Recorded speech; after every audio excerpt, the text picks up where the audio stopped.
It's time for Evidence for Faith, the Christian Evidences and Worldview radio program. I'm Keith Kendricks. And I'm Kirk Hastings. And we are sponsored in part by Grace Community Church of Waterford Works, New Jersey. You can check us out on Evidence for Faith website, evidenceforfaith.com. That's evidence, the number 4, faith.com. Well, our topic is, why do people believe what they believe? And it's part of a series that Kirk and I have been doing about critical thinking because of a study that showed that many college students are not being taught how to think critically, even after 4 years of college. So that piqued my interest, and we began talking about logic and thinking skills and why people believe the things they do, what makes a good argument. So we've been looking at that. If you're interested, want to join that conversation with us, you can call us at 609-398-1020. But a couple of news items, Kirk, before we get there. And I guess we usually start off with a quote of the day, so we'll do that. This is a quote that I received from Apologetics 315 website, and it's by Albert Mohler on Science and Christianity. And he says, "Are science and Christianity friends? The answer to that is an emphatic yes. For any true science will be perfectly compatible with the truths we know by God's revelation. But this science is not naturalistic, while modern science usually is." That's from Albert Mohler. All right, there is something coming up locally. If you're listening locally and you're between the ages of 13 and 18, there is a That lets us out, huh? Yeah, I know. I'd love to go, actually. I'm thinking of just dropping in and checking it out sometime. But this is coming up this summer, July 17th to the 22nd at the Philadelphia Biblical University, which is at Langhorne, PA, which is not too far from where we are right now. And it's put on by an organization called Worldview Academy. So you can check out the information and register at the website worldview.org and look for the link to leadership camps for ages 13 through 18. I know my boys went to one of these when they were around 15, 16 years old, and they had a blast. They do a good job there at Worldview Academy. All right. Well, some more news. I received from the Heritage Foundation some information about Detroit, and it's really a shame what has happened to Detroit. And this is a brief analysis about the liberal agenda and the hard left politics that have nearly destroyed the city. It says, what happens when a city buys the liberal dream hook, line, and sinker? Just take a look at the city of Detroit. The once great city lost 237,000 residents over the last decade, according to the 2010 census, bringing it down to 713,000, a population plunge of 25%. Wow. Yeah. And this is just the city itself. Just the city of Detroit. Okay. It's the lowest population since 1910. Wow. Yeah. And it had reached its peak population in 1950. So from that peak of 2 million, the population has fallen 60%. Wow. They highlight the fact that the big three automakers are no longer the biggest. They've fallen behind their rivals overseas. The Michigan economy lost 450,000 manufacturing jobs over the last 10 years. Ooh.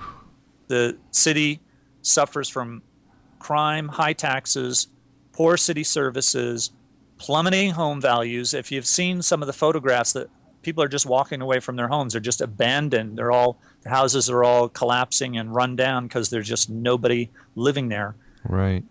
The public education system is in a shambles, and it has a $327 million budget deficit and a 19% dropout rate.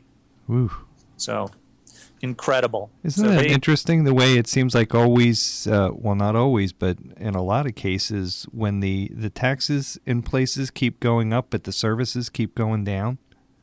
Well, and the services, though, go up for poor people, which what does that do? That brings in more poor people who are outside the area and are looking for the freebies.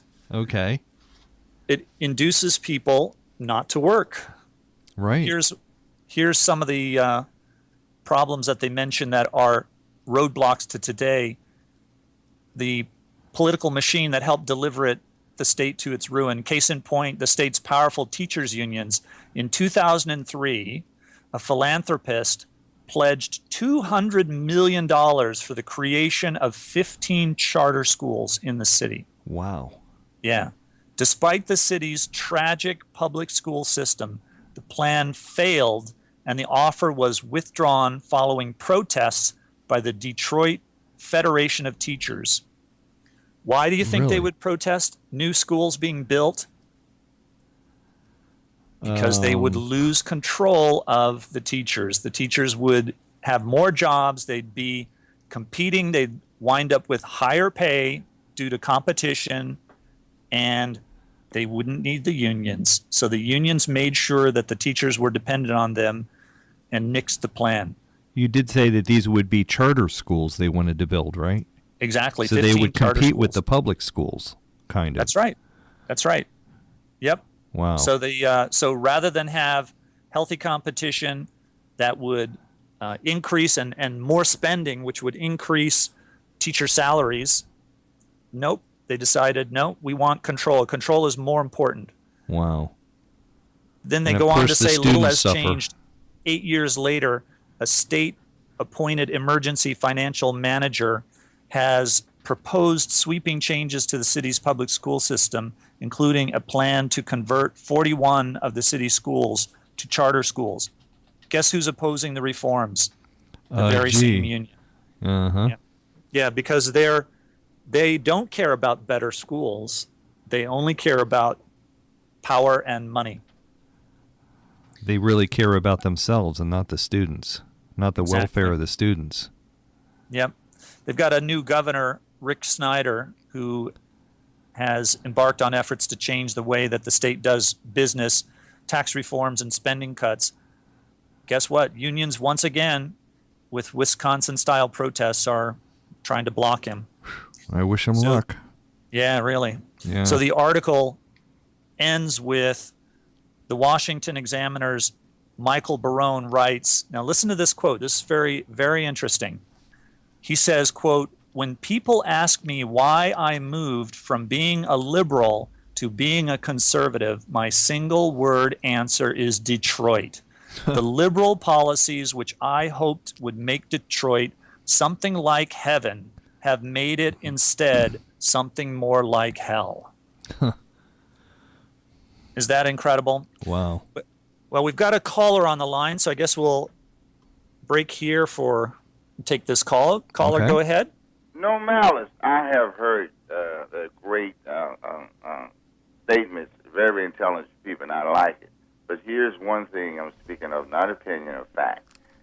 The powers that be. Remember, you can say it's conservative, liberal, anything you want, but over the past hundreds of years, we had Democrat and Republicans spend the money, not the conservative or so forth, or the liberal.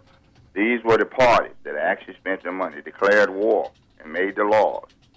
Now, I'm going to say this and make it very clear. Until today, in the past, until these Republicans have at least of the power and the people there, you get them on board. If you do not, they're going to sabotage it. Now, Detroit. I know about Detroit. Guess what? I've been a mechanic all my life. What happened when I lost my home down in Monmouth County, right before my Red Bank? They got oil sitting out there, the oil companies. And we lost everything because of this game. Were the Democrats and Republicans working together? They have an energy policy. You aware how many billions of acres of land that they have? They haven't drilled on. Do we really know this game? When are we going to stand up and say, men and women today, I'll say it without fear, in the past 10 years, we have 2 wars, and we have this huge budget. But well, caller, I tell you what, I'm going to give you a chance to stand up right now because there's something before the Atlantic County Freeholder Board that needs to be taken care of. Have you heard about this new thing? They just passed this legislation, the first reading, which means that next week it's going to pass. This is going to raise our taxes and provide housing for homeless people that they say, quote, is going to cure homelessness. Have you heard that? That's where you're going. First of all, like you're saying in Detroit, they walk away. You know why? Because I tried to tell you before, they were divided, no energy prices. We sold our industry to Europe, and George Bush gave them money to move, but we won't stand on that. So you know why? The towns are going to go down this way because the majority, one or more, are not going to stand up and face one another and say, look, Republicans, we are half of this. We had 2 wars going and spent the money. Let's work with the Democrats. That's what the country needs. But you know what? The pundits are not going to do it, and I don't think the majority is going to do it. So I'm never going to worry, just like the walls of Jericho. Things are going to go down. The other towns are going to go because the people here are so hard, this majority, so hard in their ways. They dominate the airways, and they won't stand up. But you know what? I'm not worrying anymore. More towns like Michigan will go down. Then they let's try and make sure that that doesn't happen to Atlantic City or Atlantic County. And I want to thank you for calling, caller. That we share your concerns, and I'm telling you, it's happening right here in Atlantic County. The Board of Freeholders has passed a first reading on ordinance number 7-2011. I can't believe what they're trying to do. Kirk, I don't know if you've heard about this, but listen to some of the stuff that's in this. It says, whereas county administration and the Freeholder Board believe that the establishment and funding of a county homelessness trust fund and the resulting programs are efficacious in these difficult economic times. Do you get that? They think that it's a good idea when we're having difficult economic times to increase taxes and increase the size of government. Right. Like who's going to implement all of this stuff, and how many more people do they have to hire, and how many more committees are going to be formed, and et cetera, et cetera, et cetera. Exactly right. And guess what it says in here? They're going to create this county homelessness trust fund task force, which says, quote, to end homelessness. Now, they're living in a fantasy world if they think they're going to end homelessness. People fall into homelessness and rise out of it. It's true, there are some people who, because of mental problems or drug addictions, that simply are incapable of living a regular life. Right. There are people like that, and those people can be housed. Right. But this doesn't talk about those people. It says that, you know what they consider the definition of homeless person is, quote, someone who includes temporarily in the home of another household or in a motel. Well, that's interesting. Yeah, so let's get this right. Let's say you sold your 4-bedroom or 5-bedroom home and you're buying a new home, but the sale hasn't gone through, or maybe you're building yourself a new home and it's going to take 9 months. So meanwhile, you move into your friend's house or your mother and father's house. Guess what? You're considered homeless for free housing. Oh my gosh. Is this insane? Yes, it's insane. And what is the Atlantic City Rescue Mission involved with this at all, or are they just totally bypassing them? Well, they're opening it up. You can come on the task force if you belong to a nonprofit organization that deals with homeless people. Okay. But at least 3 people on this task force must be homeless or formerly homeless. Now, okay. If you're homeless, why would I be wanting to take your advice? Now, okay, maybe there might be somebody who's qualified that we ought to listen to, who's had the experience of being homeless, But it says that they can be homeless right now, and we should listen to what they have to say about avoiding homelessness. So they're going to create another huge bureaucracy to deal with homelessness. Exactly. Instead of dealing directly with homeless people. And guess who gets to appoint people to this task force? I'm afraid to guess. Well, it's County Executive Dennis Levinson. Okay. So he gets to appoint anyone he wants to this task force. If they fit into any of that criteria, maybe they're participants in a local government, maybe they've helped with some campaign funds, he can squeeze them on this homelessness trust fund task force. Oh my gosh. Yep. So you don't have to be homeless, you just have to be, in fact, somewhere it says here, at risk of homelessness. There we go. Yep, here it is. Quote, at risk of homelessness. Okay. So you get affordable housing for homeless persons or families, including those at risk of homelessness. So you don't even have to be homeless. You can rent out your home. Let's say if you lost your job and you're on unemployment, rent out your home, and the county will provide you with housing. Well, you've got a little bit of time to stop this. This really sounds like another excuse, just another excuse to raise taxes and spend money. Right. That is not the way we do not need to go the way of Detroit. And of course, our politicians are running everything so well right now that we should give them another job to do, right? Yep. So write letters to the editors, call up your freeholder board members that you know, or show up at the public meeting, which will be April 5th at the Municipal Complex in Absecon at 4 p.m. on April 5th to voice your concerns. That is just crazy. Just what we need, more government. Yep. All right, a couple more news items. Let's see. Why don't we do the happiness news item? Now it's a good one. That's from the Wall Street Journal. This is pretty cool. On this radio show and the website, we like to talk about how the Christian worldview leads to personal happiness and societal benefits that lead to communities and the well-being and flourishing of humankind. Here's a terrific analysis by the Wall Street Journal. It was published March 13th by Shirley Wang, titled, "Is Happiness Overrated?" And it's an analysis of about 3 studies that have been done recently on happiness. And it opens by saying, the relentless pursuit of happiness may be doing more harm than good. Some researchers say happiness has people, as people usually think of it, the experience of pleasure or positive feelings, what we would call, and this is me talking now, what we would call fun. Okay, back to the article here says is far less important to physical health than the type of well-being that comes from engaging in meaningful activity, or maybe what something like Christians would call joy.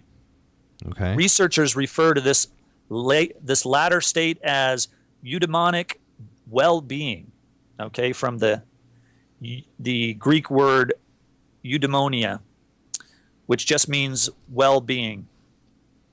It says some of the newest evidence suggests that people who focus on living with a sense of purpose as they age are more likely to remain cognitively intact, have better mental health, and even live longer than people who focus on achieving feelings of happiness. Okay. So if you're out there for fun, pleasure, and you think that's going to lead to happiness, you're actually harming yourself. But if you have purpose in life, the kind of joy and purpose and meaning that Christianity brings to life, then you wind up having many health benefits. Let's see, they mention one study. They say, for instance, symptoms of depression, paranoia, and psychopathology have increased among generations of American college students from 1938 to 2007, according to a statistical review published in 2010 in Clinical Psychology Review. Researchers at San Diego State University who conducted the analysis pointed to increasing cultural emphasis in the U.S. on materialism and status, which emphasize hedonic happiness, okay, hedonism basically, Right. and decreasing attention to community and meaning in life as possible explanations.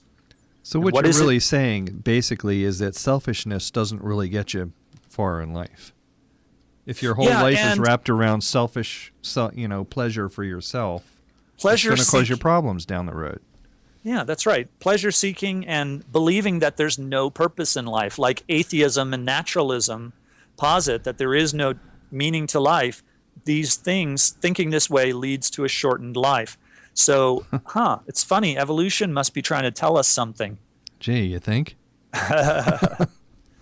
Study number 2, they say since 1995, Dr. Riff and her Wisconsin team have been studying some 7,000 individuals and examining factors that influence health and well-being from middle age through old age in a study called MIDAS, or the Midlife in U.S. Study of Americans. Okay, what this shows is that even if you have risk factors that are normally associated with disease, like a low education level, it shows that participants with a low education level, but if they had greater eudaimonic well-being, or that joy, that purpose in life, had lower levels of an inflammatory marker for disease associated with cardiovascular disease, osteoporosis, and Alzheimer's disease. And yeah. Wow. So, and even taking into consideration their risk factors such as low education level. So it overcomes all kinds of things that people can't really do much about. They still benefit if they have purpose in life, if they don't try to seek fun for fun's sake. Then the third study that they mention is David Bennett, director of the Alzheimer's Disease Center at Rush University Medical Center in Chicago, and his colleagues showed that eudaimonic well-being, okay, that joy, that well-being, conferred benefits related to Alzheimer's. Over a 7-year period, those reporting a lesser sense of purpose in life were more than twice as likely to develop Alzheimer's disease compared with those reporting greater purpose in life, according to an analysis published in the journal Archives of General Psychiatrist.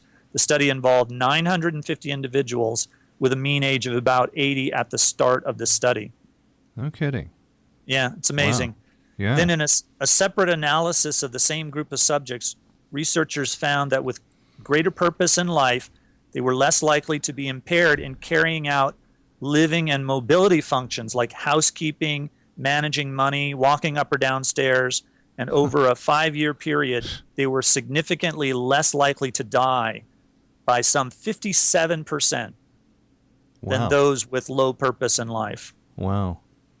So then it says the link persisted even after researchers took into account variables that could be related to well-being and happiness, such as depressive symptoms, neuroticism, medical conditions, and income. So if you had some of those, they can't say that, well, this is because these other people who don't have purpose in life have depression and things. They said they allowed for that, and they still doesn't help. Yeah. So then at the end, there's a little analysis I thought was important. It says the two types of well-being aren't necessarily at odds, and there is an overlap. Striving to live a meaningful life or to do good works should bring about a feeling of happiness, of course, but people who primarily seek extrinsic rewards such as money or status often aren't as happy, according to Richard Ryan, professor of psychology and psychiatry and education at the University of Rochester. Yeah. Well, and then they say, now the question then is, well, can you fake it? Can you not believe that there's meaning and purpose to life, that we're just accidents here on this planet, and do good works anyway, help people, help the poor, be generous, do those things, become a Christian even though you really don't believe it, those kinds of things? Can you fake it? In other words, here's what they say. Simply engaging in activities that are likely to promote eudaimonic well-being, such as helping others, doesn't seem to yield a psychological benefit if people feel pressured to do them, according to a study Dr. Ryan and a colleague published last year in the Journal of Personality and Social Psychology. When people say, in the long run, this will get me some reward, that person doesn't get as much benefit, he says. Wow. So you can't fake it. If you believe Christianity is true, if you have purpose and meaning in your life, you're going to have better health results, live longer, less likely to get Alzheimer's, and on and on. Amazing. So, yep. So another good reason for examining the truth of Christianity. And isn't that really, it's very similar to something we were just learning today in church about the love chapter of the Bible, where it says that, if you give money to the poor and you deliver yourself up to be burned at the stake, and if you do all this other stuff, but you don't have love, then it doesn't matter. It won't help you. That's really saying the same thing. Yep. If you're totally self-absorbed in life, then you're no matter how many good deeds you may make yourself do, it's not going to benefit you at all. But if you genuinely care about others other than yourself, you're going to be happier and better off. That message is all through the Bible. Absolutely. Absolutely. Well, let's get to our topic today. We've been going through reasons why people will accept some arguments, some beliefs, and not accept other beliefs, even though they might have good evidence. There might be good reason to adopt beliefs. Why don't people believe them? Okay. So let's take a look at some more in our list of things. We had finished off last time with being misinformed, being actually deceived, having false information. If you've got some kind of background false information that's holding you back, you're going to tend not to believe things that are true that come up that seem to contradict those previous false beliefs. So, right. Our advice is to always be skeptical. Always be skeptical, not of just new beliefs, but be skeptical of the old beliefs that you hold. Right. Because you might be wrong. Right. Well, another reason is guilt. Okay? When you feel guilty about past actions, that can lead to some problems if you maybe adopt a new belief where you might have to recognize that what you did was evil. You're telling yourself, well, no, that really wasn't evil, and if I think about it being evil, I'm going to feel guilty. So that creates this, bad feeling, and you don't like that. You don't like to think of yourself as being guilty. So in other words, people are more likely to believe something if it will help to assuage their feelings of guilt, rather than if there's evidence to support it or not. That's right. That's right. Yep. If it makes me feel better about myself, then I'll believe it. Yeah, and we're specifically honing in if in the case of, that it might make me feel guilty. Right. So, for instance, when you're trying to witness to people about Christianity, it's a very real problem. They have to recognize that they are sinners. Right.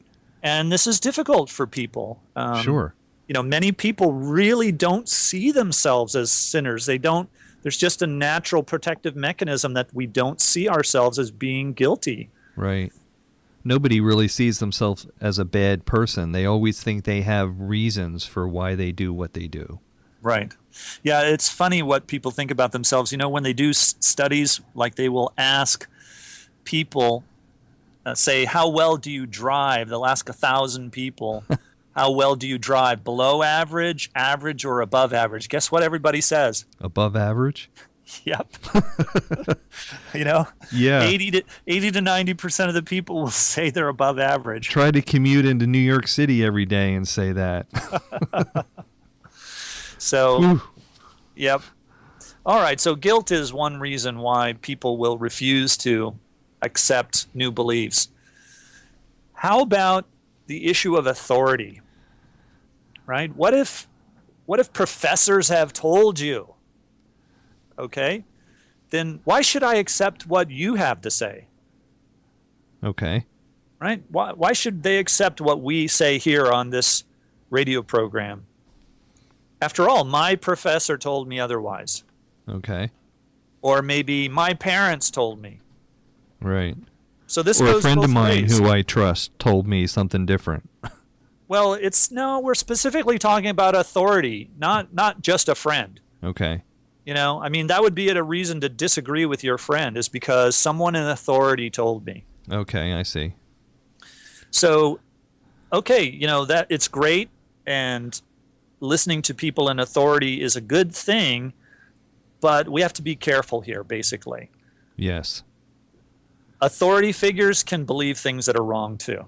Yes, they can, because they're human beings just like anyone else. That's right. With so the this same goes foibles and whatever. Yeah.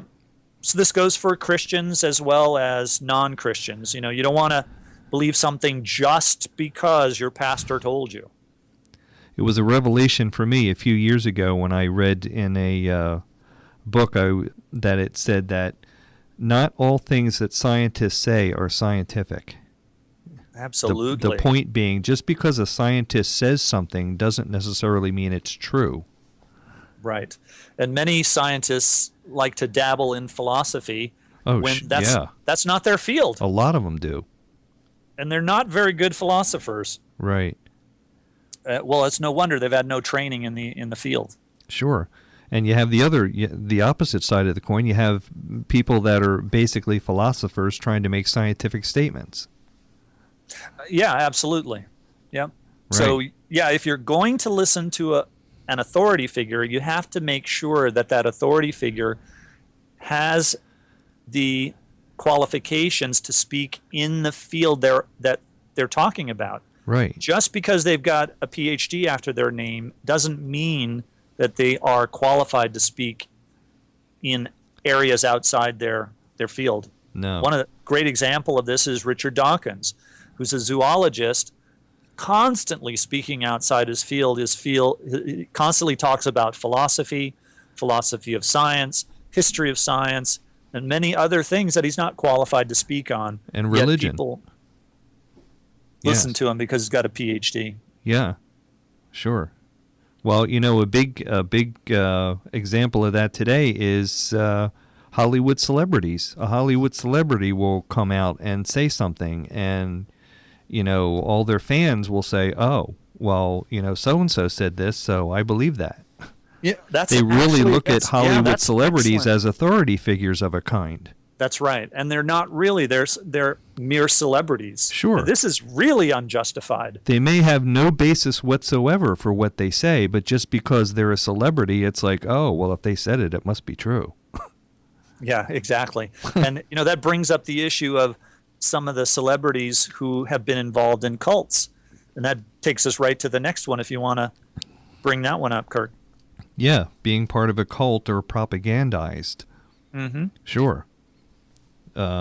You get involved with a group of people, and it could start out as like a social thing, but then you get involved in what they think and what they believe, and it's like after a while, it's like it's almost it is like being brainwashed sometimes. Yep. That's how young people often get sucked into cults, because the members of the cult may reach out to them and be nice to them and whatever, and they think, oh, these are nice people, and they get involved with them, and then they find out what they believe, and they're like, well, I like these people, so I guess what they're saying must have some merit just because I like them. Right. And before you know it, you're sucked into a whole belief system that could be totally crazy. Right. And then people come along with solid explanations, truthful explanations of a counter belief, and they're not willing to accept it. Right. You're just not in a position to accept anything contrary. Right. And as an opposite of this, think about people who have escaped from a cult. If you've escaped from a cult, the last thing you want to do is wind up in another cult. Right. So many of these people are hypercritical. Right. They don't want to believe anything. In other words, if they were involved in a religious cult, once they get out of that cult, they don't want to hear anything about any kind of religion at all after that. That's right. Even one that's backed by evidence. Sure. So they think all religion is bad. Right. That's right. So having been propagandized, either because you are propagandized or you've been propagandized in the past, can be problems for why people won't accept true arguments. And we're going to go into detail in what propaganda is and how it's done and in a later show. All right, how about socialization? Now, we talked about peer pressure in the past as being a reason why people will believe something or not, but there's this idea about, kind of wanting to escape your past upbringing. Now, what I'm thinking of is an example of, say, kids who are leaving a rural community and headed to the big city. Mm-hmm. They've got this fanciful idea that they want to fit in with they want to be modernized. The grass is greener on the other side of the fence, and cities are the place to be, because I've never been in a city. Yep. These are where the cool people live. These are where the hip people are. Right. I've got to get rid of those old-fashioned, provincial, down-home kind of thinking. Right. And believe what the real modern people believe. So and that's really... I got to get out of this hick town. Yeah, exactly. It's that kind of thinking. So they've got this fantasy in their head that because it's the big city, because it's modernization, because it's the latest thing, that it must be true. City people have all the answers. That's right, yeah. C.S. Lewis called this a kind of chronological snobbery. So what's new and hip, that must be true. Okay. So, but if it's old, it's got to be false. So all traditions, get rid of them, because that's yesterday. That's right. They're bad and old. Right. So obviously that can help you. That can help keep you from believing things that are really true and believing evidence that supports a belief system that's true, and yet you discount it because of that reason. Right. A lot of people miss the point that the reason a lot of things are traditional is because they're based on something that means something. Yeah. That's how they became traditions in the first place. Yeah, because they actually work. Right. That's like the wisdom of the ages. Right. When something works well, people tend to pass it down to their children and their grandchildren and make sure, hey, remember this. Whatever you do, don't forget this tradition. Right. Why do they do it? Because through experience, they found out this is what it is. And that's one of the things that what the Bible has to offer us is the wisdom of the ages, the wisdom of thousands of years of hard knocks. Yep. And what works and what doesn't. Up until about the 1960s, the tendency was to revere older people because they had more experience, they made all the mistakes and figured out what worked and what didn't, and we can trust their advice more. But then in the 1960s, it kind of went the other direction, and all of a sudden it was don't trust anybody over 30. Right. Exactly. Yep. And I think we're still kind of in that attitude. Mm-hmm. All right. So last on our list of reasons why people will believe things and not believe other things is simple personal convenience. The kind of, well, I can't be bothered. Why do they think this way? Well, because your mind is going to race ahead. If I adopt this belief, what's that going to mean to me personally? Right. What am I going to have to change a whole bunch of things? Yep. And frankly, it's just too hard. I might have to get up off this couch and go to church Sunday mornings. Right. A great example of this is the humanist Mortimer Adler, who actually admitted that this is why he didn't want to be a Christian. Yeah. He said it was just too inconvenient Yep. to be a Christian. Well, I have to say this sounds kind of silly now, but when I first considered becoming a Christian in my mid-20s, one of the biggest things that held me back for quite a while is that I didn't want to carry a Bible around. It's like, people, I don't want to carry a Bible. That's going to make me look, like a religious nut or something. Right. Yep, absolutely. Well, now you can buy an iPod. Yeah. Put your Bible on that, stick it in your pocket, and you don't. Right, and they'll never know, right? And we might get more Christians that way. Yeah, I can have my BlackBerry, and I can have the whole Old and New Testament on there, and nobody will even know. Yep. So, and as a side point, I do believe that Mortimer Adler did become a Christian later in life, something like when he was 80 years old. Oh, really? He waited that long, huh? Yeah, I didn't look this up again, but I do seem to remember this from the 1980s that he became a Christian. He's since dead now, but I'm pretty sure that is correct. Well, better late than never, I guess. Yep, absolutely. It's kind of funny that he decided, at that late a stage in the game that, well, it was convenient. Yeah, it suddenly became convenient. Right. That's right. So who knows? Yeah, look at Anthony Flew. Here he was, the most profound, famous atheist in the world, and he became a Christian. But he did it for logical reasons. He did it because of the evidence. I guess he didn't become a Christian. Now, let me correct that. He became a theist. Okay. So. Well, you got to give him a lot of credit for, after being so invested in one belief to, at some point, be willing to change it. 50 years. Absolutely. A lot of people won't do that. Yeah.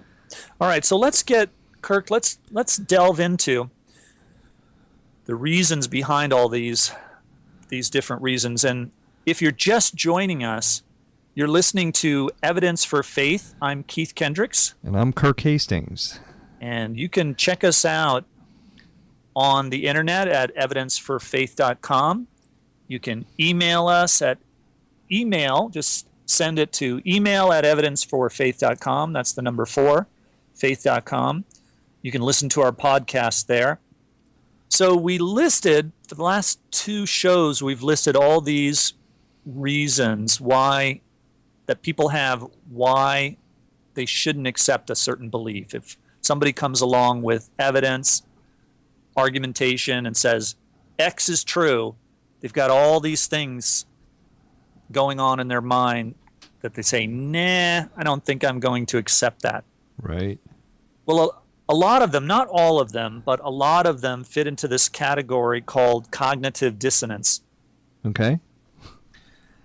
And there's been a lot of research done in this area of cognitive dissonance, studying what it is, how it works, and how it makes people behave or think or adopt beliefs or reject beliefs, actually. Mm-hmm. Right. So what cognitive dissonance is when you have in your mind 2 beliefs that are in conflict. Now, you might think that it's something like the first belief is that the sentence A is true. And the other belief is that the sentence A is not true. Okay? Well, those are 2 opposite beliefs, and maybe I'm holding them in my mind. I have evidence both ways. Let's pick something real instead of trying to be algebraic about it and calling it A. Let's pick O.J. Simpson, okay? So I've got a belief in my mind that O.J. Simpson is innocent. Now, I come across evidence that O.J. Simpson is guilty. All right?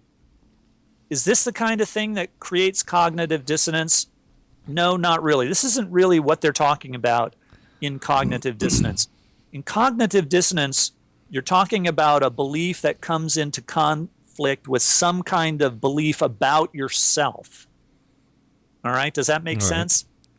Yes. So some kind of you're kind of belief. saying that believing whether OJ was innocent or guilty isn't really cognitive dissonance. It's how you deal with the evidence for both sides. That can you would simply weigh those and pick one.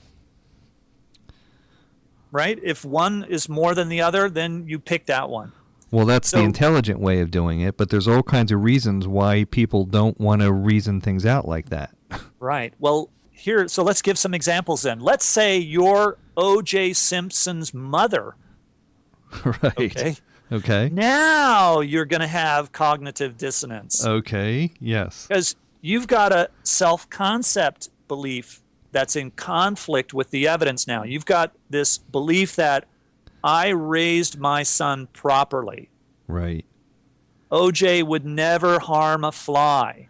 Don't you hear that a lot when you hear these news stories, when somebody murders somebody or something, and there's always somebody like a neighbor or a friend or somebody that they always interview on TV that says, "Oh, he was a really nice, quiet guy. I can't believe that he would do something like that." Yeah, you do.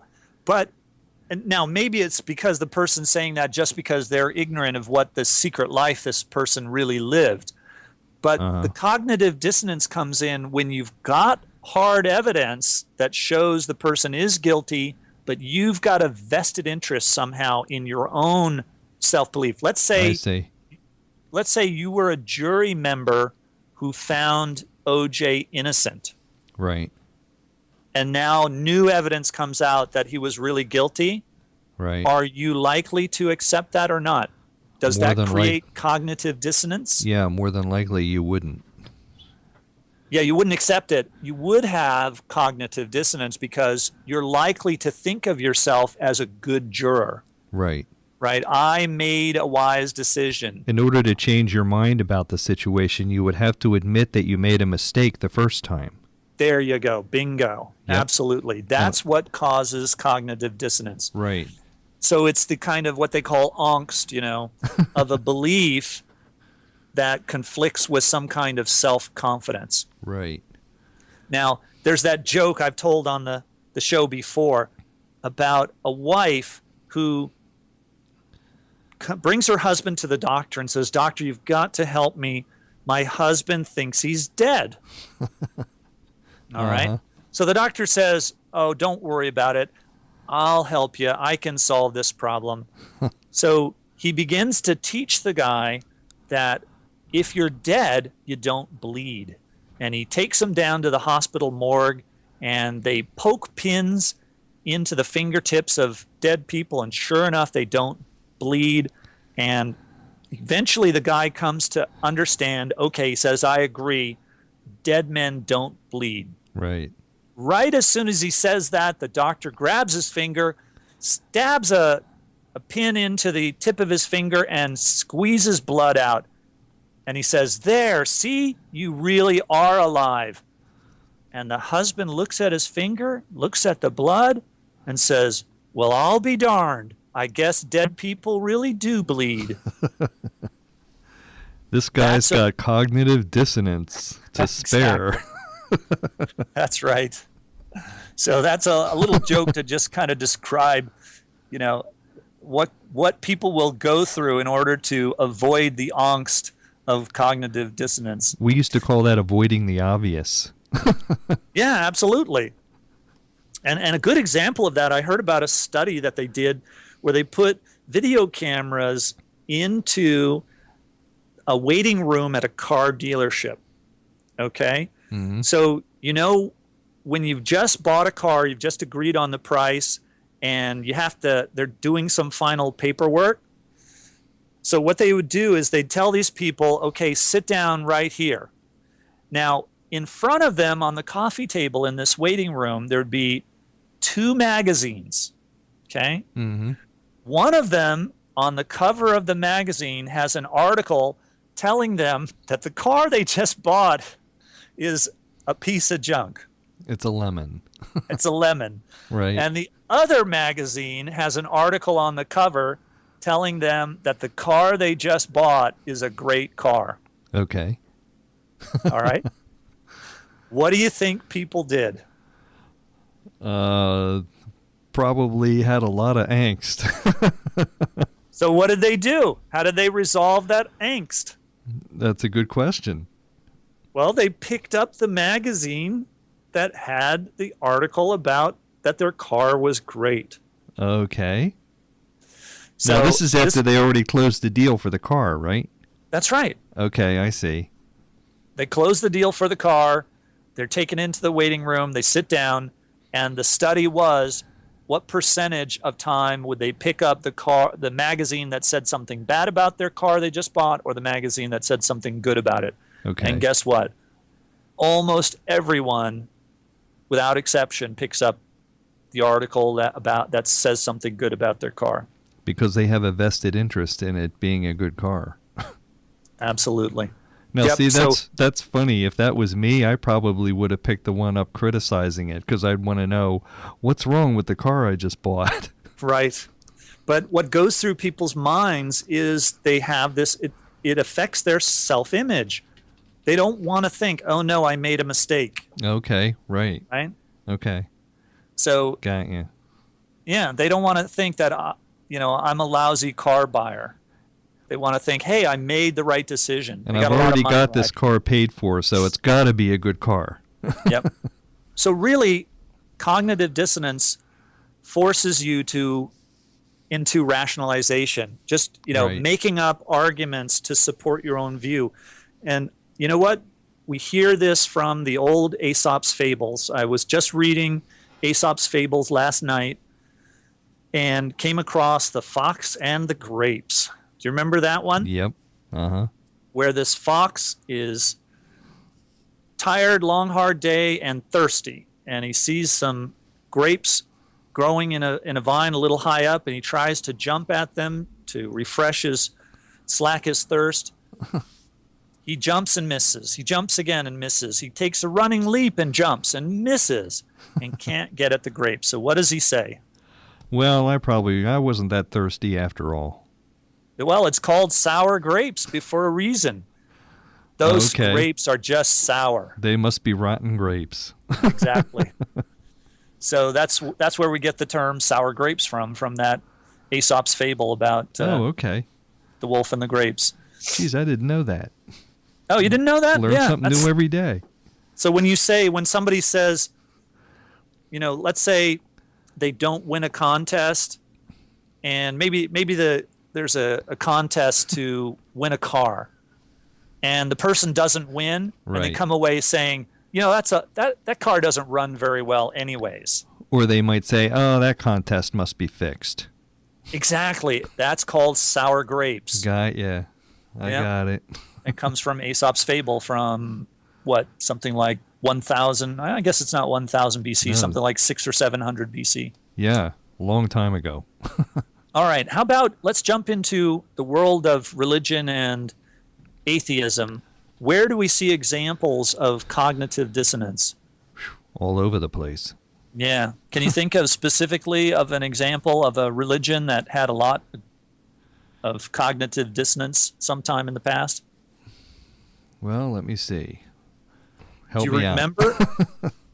Do you remember when the Jehovah's Witnesses were claiming that the world was coming to an end?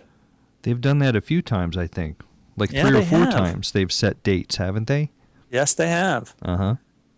And guess what happens when that date comes and goes? And hey, no end of the world. All of Okay. a sudden, you got a lot of cognitive dissonance going on. Okay, what do they say then? Oh, you don't remember what they said? Not specifically, no. I never hear anything afterwards. When they make these claims, you hear them all over the place, but then when the date passes, it's like dead silence. You never hear anything after that. Well, they were claiming that Jesus would return at the end of the world. So guess what? He really did return, only it was spiritual only. Okay. So he returned in spirit. He returned, but we didn't see him. That's right, because, he was invisible. Okay.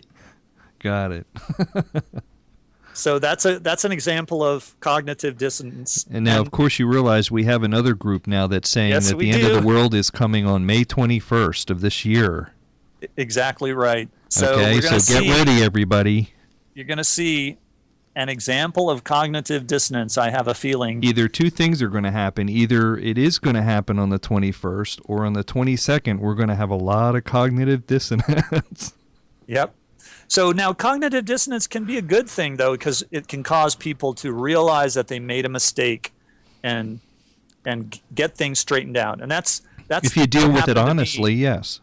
That's what happened to me, why I became a Christian. Yep. So I realized I'd made a mistake. The evidence was strong. Yep. Well, you have been listening to Evidence for Faith. I'm Keith Kendricks. And I'm Kirk Hastings. And please join us again next Sunday at 4 p.m. for more reasons to believe. And always remember that the best reason for being a Christian is because it's true.